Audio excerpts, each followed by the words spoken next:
काँग्रेसकडून विधान परिषदेसाठी कुणाला उमेदवारी मिळणार, आता या संदर्भात चर्चा होती। मात्र हर्षवर्धन सपकाळ आणि बाळासाहेब थोरातांसह अनेक नेते या उमेदवारीसाठी इच्छुक असल्याचं कळतंय। तर या घडीची सगळ्यात मोठी बातमी तर संदीप, खरं तर हर्षवर्धन सपकाळ आणि थोरात यांच्यासह अनेक नेते काँग्रेसचे इच्छुक असल्याचं कळतंय। काय वाटतं, काय तर्कवितर्क लढवले जात आहेत, काय अंदाज आहे, कुणाला उमेदवारी मिळण्याची शक्यता आहे? नाही अगदी स्नेहा, प्रामुख्यानं पाहायला गेलं हर्षवर्धन सपकाळ यांनी प्रदेशाध्यक्ष जरी त्या सध्या असले तरी त्यांनी एक टर्म यापूर्वी आमदारकीची भोगलेली असं म्हणता येईल। आणि दुसरं महत्त्वाचं जे नाव आहे ते बाळासाहेब थोरात यांचं नाव आहे। प्रामुख्यानं पाहायला गेलं तर जे महाराष्ट्रामध्ये 2024च्या विधानसभा निवडणुकीमध्ये मोठे पराभव झाले होते त्यातला एक महत्त्वाचा पराभव होता तो म्हणजे बाळासाहेब थोरात यांचा 5 वेळा त्यांची आमदारकीची टर्म होती। त्यामुळे नक्कीच या दोन्ही नावांचा विचार होऊ शकतो, ही शक्यता नाकारता येत नाही।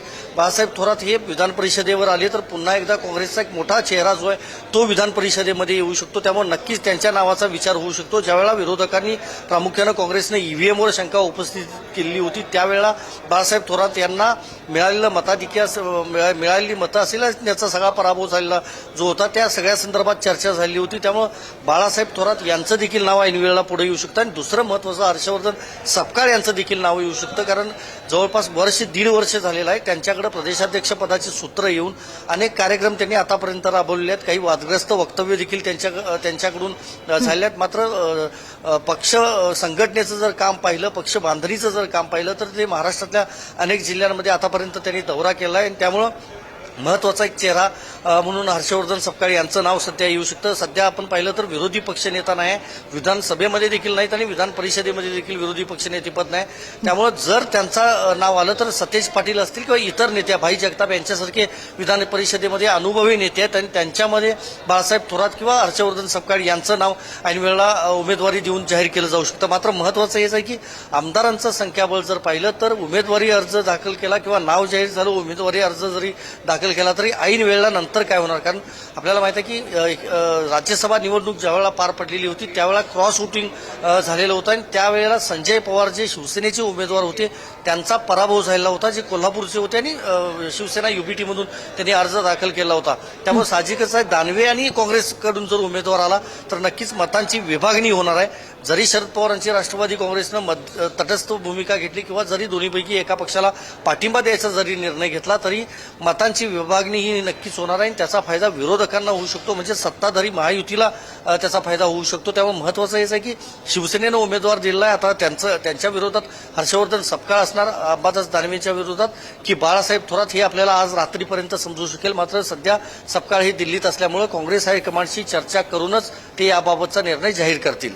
संदीप, आणखी एक तू म्हणालास त्याप्रमाणे खरं तर शिवसेनेतर्फे अंबादास दानवे यांना उमेदवारी आहे आणि कदाचित काँग्रेसतर्फे जर हर्षवर्धन सपकाळ किंवा थोरात या दोघांपैकी एकानं उमेदवारी जर मिळाली आणि तू म्हणतोस त्याप्रमाणे फायदा याचा मोठा पक्ष म्हणून भाजपलाच होण्याची शक्यता आहे, कारण भाजपच्या बाबतीत चितबी मेरी पटबी मेरी अशी परिस्थिती सध्या निर्माण झालेली आहे। अगदी प्रामुख्याने पाहायला गेलं नागपूरचं हिवाळी अधिवेशन असेल किंवा आत्ता पार पडलेलं मुंबईतलं अर्थसंकल्पीय अधिवेशन असेल, त्या संपूर्ण अधिवेशन काळामध्ये विरोधकांचा मोठा चेहरा कुणीही नव्हता, कारण आपल्याला माहिती आहे विधानसभेमध्येही विरोधी पक्षनेतेपद नाही आणि विधान परिषदेमध्ये देखील विरोधी पक्षनेतेपद नाही आणि याच्यावर विरोधकांनी मोठा म्हणावा तसा आवाज उठवला नव्हता। कारण महत्त्वाचं हेच होतं की जे मोठे चेहरे होते जे 2014च्या पूर्वीच्या राजकारणामध्ये होते, काँग्रेसकडून असतील किंवा मित्र पक्षांकडून असतील, तसे मोठे चेहरे असून देखील ते गप्प होते आणि काही चेहरे हे सभागृहाच्या बाहेर होते। मग पृथ्वीराज चव्हाण असतील, बाळासाहेब थोरात असतील किंवा स्वतः हर्षवर्धन सपकाळ असतील, असे नेते जे होते ते सभागृहात नव्हते, त्याची कमतरता जाणवत होती आणि त्यामुळेच मी सांगितल्याप्रमाणे काँग्रेस सारासार विचार करून याबाबतचा निर्णय घेऊ शकतं। हर्षवर्धन सपकाळ, बाळासाहेब थोरात यांच्यासोबतच आता आपल्याला जी माहिती मिळते स्नेहा त्यानुसार पृथ्वीराज चव्हाण आणि सचिन सावंत जे मुख्य प्रवक्ते आहेत, सचिन सावंत काँग्रेस पक्षाचे आणि पृथ्वीराज चव्हाण आपल्याला माहिती आहे की एकेकाळी त्यांनी पीएमओ मध्ये दिल्लीत काम केलं आहे, त्यानंतर महाराष्ट्राचे मुख्यमंत्री म्हणून देखील त्यांनी काम पाहिलेलं आहे। त्यांचं नाव देखील ऐन वेळेला समोर येऊ शकतं, कारण काँग्रेसकडून मोठा चेहराच द्यावा लागणार आहे, छोटा चेहरा देऊन चालणार नाही। प्रामुख्यानं जर तो उमेदवार निवडून आला तर विधान परिषदेमध्ये त्यांना पक्षाला फायदा होईल, प्रामुख्यानं राज्यात फायदा होईल असा चेहरा शेवटी काँग्रेसला द्यावा लागणार आहे। त्यामुळे काही काळ आपल्याला प्रतीक्षा करावी लागेल काँग्रेसकडून नेमकं उमेदवारी कोणाला दिली जाते याची। नक्कीच तू म्हणतोस त्याप्रमाणे संदीप, खरं तर पृथ्वीराज चव्हाण आणि सचिन सावंत यांचं सुद्धा नाव चर्चेत आहे काँग्रेसकडून. आणि त्यामुळे समजा जर तू म्हणतोस त्याप्रमाणे पृथ्वीराज चव्हाण यांना कल मिळालाच तर महाराष्ट्राचं राजकारण विधान परिषदेतलं पुढे जाऊन आणखी बदलण्याची शक्यता आहे. कारण पृथ्वीराज चव्हाण यांचा अनुभव एकंदरीत राजकारणाचा जो आहे तो सुद्धा अतिशय मोठा आहे.